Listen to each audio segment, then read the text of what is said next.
여러분 안녕하세요. 지난 주일도 은혜 가운데 보내셨습니까? 9월 28일 월요일 한절 한 끼 서정훈 목사입니다. 이번 주간은 9월의 마지막 주이고 또 민족 최대의 명절인 한가위가 있습니다.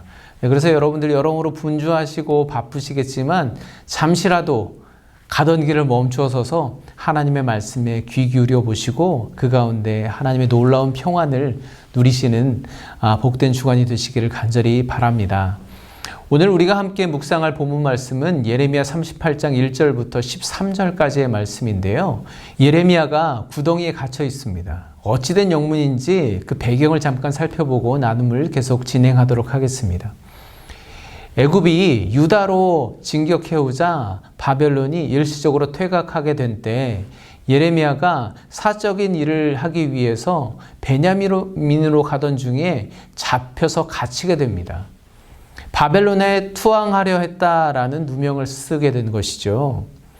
이렇게 예레미야가 감옥에 갇히고 나니까 당사자보다 오히려 더 불안하고 초조했던 한 사람이 있습니다. 그가 누구인가 하면 시드기야 왕입니다. 왜냐하면 시드기야는 예레미야가 참 선지자인 것을 알고 있었거든요. 그래서 토요일 본문에도 보면 시드기야가 몰래 사람을 보내서 예레미야에게 기도를 요청하는 것을 볼 수 있죠. 그런데 시드기야는 예레미야를 의지하는 듯 하지만 오히려 더 무서워하고 눈치를 보는 사람들이 있었는데 왕실의 고관들이었습니다. 이 사람들은 여호야김 시대 때부터 집권하고 있던 세력들이고 또 친애굽파였기 때문입니다. 그런데 시드기야는 바벨론 왕이 세워놓은 꼭두각시에 불과했거든요. 그러니까 지지 세력도 없고 통치력도 미미했기 때문에 그들의 눈치를 볼 수밖에 없었죠. 왕실의 고관들에게 예레미야는 눈의 가시와 같은 존재였습니다. 예레미야가 늘 바벨론에게 항복해야 된다라는 말을 떠들고 다니니까 민심이 동요하기 시작했고 또 군사들의 사기도 자꾸만 떨어졌기 때문입니다. 그러한 이유로 이 사람들은 이참에 예레미야를 죽이자고 왕을 몰아세웁니다. 그때 시드기야가 어떻게 반응했을까요? 네, 오늘 말씀해 보면 이렇게 말합니다. 그가 너희 손안에 있느니라 왕은 조금도 너희를 거스를 수 없는지라. 네, 나는 당신들을 거스를 수 없으니 나는 힘이 없으니까 당신들이 마음대로 하세요. 네, 책임을 전가해 버리죠.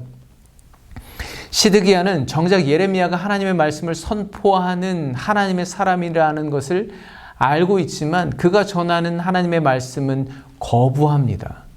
그런데 오히려 고관들의 말, 사람들의 말은 거역하지 못하고 따라갑니다. 결국 그들은 예레미야를 붙잡아서 진창 구덩이에 빠뜨립니다. 피를 보지 않고 서서히 죽이겠다라는 속셈인 거죠. 그런데 그때 전혀 의외의 인물이 예레미야를 구하겠다고 나타납니다. 오늘 본문에 그는 에벤멜렉이라는 사람이라고 소개되고 있는데 왕궁 넷이라고 합니다. 그런데 그는 지금의 에티오피아, 성경에는 구스라고 되어 있는데 이방인이었습니다. 이 이방인 넷이는 시드기야 왕을 찾아가서 예레미야는 부당하게 갇히게 되었고 결국 죽게 될 것이다 라고 고하면서 그를 구덩이에서 끌어올려 구원합니다. 여러분 보십시오. 하나님께서는 자기 민족에게 철저하게 외면당하고 핍박받아 죽게 된 선지자를 한 이방인을 통해서 구원하십니다. 이것이 하나님의 일하시는 방법입니다. 그 중에 한 절을 함께 나눠보도록 하겠습니다. 12절 말씀입니다.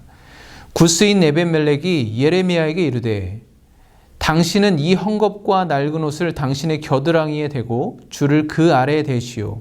예레미야가 그대로 하매. 아멘. 제가 한 절만 읽긴 했지만 오늘 본문에서는 이 이방인 넷이가 예레미야를 구해내는 그 모습을 3절 비교적 긴 내용을 통해서 아주 구체적으로 소개하고 있습니다.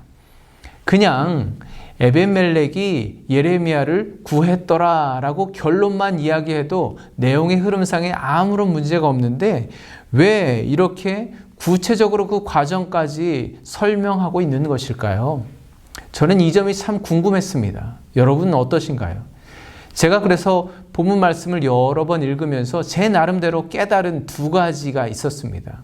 그 첫 번째는 무엇이냐 하면 하나님께서는 유다 또한 그렇게 구원하실 것이라는 것을 보여주시고자 했던 것 같습니다. 또 한 가지 중요한 것은 그 반대로 생각해 볼 수도 있겠다 봅니다. 진창 속에 빠져 죽을 수밖에 없는 예레미야의 모습이 그러한 죄악 속에 지금 우리 시대 가운데 세상의 이념과 가치에 빠져서 복음의 능력을 잃어가며 죽어가고 있는, 그 생명력을 잃어가고 있는 이 땅의 교회의 모습을 보여주시는 것이 아닐까 생각해 보았습니다. 여러분은 진창의 구덩이, 죄악 속에 빠져서 복음의 능력을 잃어가고 있는 이 땅의 교회들을 어떤 시각으로, 어떠한 마음으로 바라보고 계십니까? 여러분은 어떻게 반응하고 계십니까? 한번 생각해 보았으면 좋겠습니다. 저는 오늘 말씀을 묵상하면서 과연 나는 오늘 등장인물들 가운데 어떠한 사람으로 살아가고 있는가? 어떠한 사람의 자리에서 어떻게 반응하며 살아가고 있는가를 잠시 생각해 보았습니다. 지금 우리의 시대 상황 가운데 예레미야라는 하나님의 말씀, 예레미야라는 주의 교회, 예레미야라는 복음의 진리가 나에게는 어떠한 모습으로 보여지는지, 나는 어떻게 반응하고 있는지 여러분도 함께 생각해 보았으면 좋겠습니다. 첫 번째는 이렇게 생각해 봤습니다.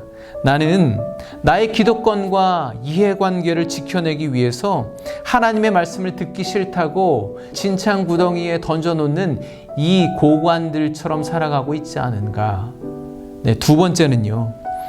하나님의 뜻을 분명히 알면서도, 이것이 하나님의 말씀인 줄 알면서도 내가 당할 핍박과 어려움을 피하기 위해, 회피하기 위해서 하나님의 뜻을 외면한 채 사람들의 눈치만, 세상의 눈치만 보면서 타협하고 살아가고 있는 시드기야가 아닌가. 마지막 세 번째는 비록 세상 가운데 존재감도 영향력도 능력도 부족하지만 이것이 하나님의 말씀인 줄 확신하기 때문에, 하나님을 신앙하기 때문에 위험을 무릅쓰고서라도 왕 앞에 나아가고 결국은 진창 구덩이 속에서, 죄악의 구덩이 속에서 구해내는 에벤멜렉처럼 살아가고 있는가라는 질문을 해보게 되었습니다.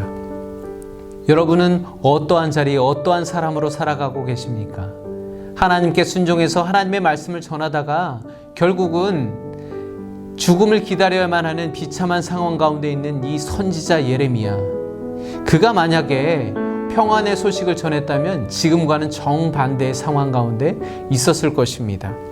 그러나 그는 지금까지 했던 모든 사역들이 이 진창 구덩이에 처박힌 듯한 상황 가운데 있는 것입니다. 세상의 기준으로는 실패했습니다. 그러나 하나님의 관점으로 바라볼 때에는 그는 결코 실패한 것이 아닙니다. 예레미야의 사명은 아직 끝나지 않았기 때문입니다. 아직 해야 할 일이 남아 있습니다. 왜냐하면 그에게는 아직 하나님의 말씀이 살아 역사하고 있기 때문입니다. 지금 우리의 눈에 보이기에는 이 세상의 교회의 모습이 진창 구덩이에 처박혀 있는 것처럼 복음의 능력도 잃어가고 그 생명력도 영향력도 잃어가고 있다고 보일지 모르겠지만 아직 끝난 것이 아닙니다. 하나님께서는 하나님의 방법대로 다시 진창에서 끄집어내셔서 하나님의 사역을, 복음의 사명을 감당하도록 하실 것입니다. 그런 하나님의 역사 가운데 여러분은 어떤 자리에, 어떠한 사람으로 살아가고 계십니까? 함께 기도하겠습니다. 하나님 아버지, 지금 우리의 상황이 또 이 세상에 선 교회의 모습이 진창 구덩이에 던져진 예레미야의 모습과도 같음을 바라봅니다.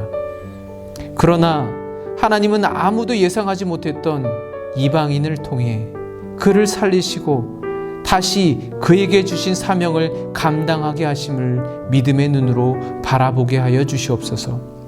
하나님, 깊은 웅덩이와 수렁에 빠져 있는 이 땅의 교회와 성도들을 그곳에서 끄집어내어 주시고 다시금 말씀의 반석 위에 서서 담대히 사명을 감당하게 하여 주시옵소서.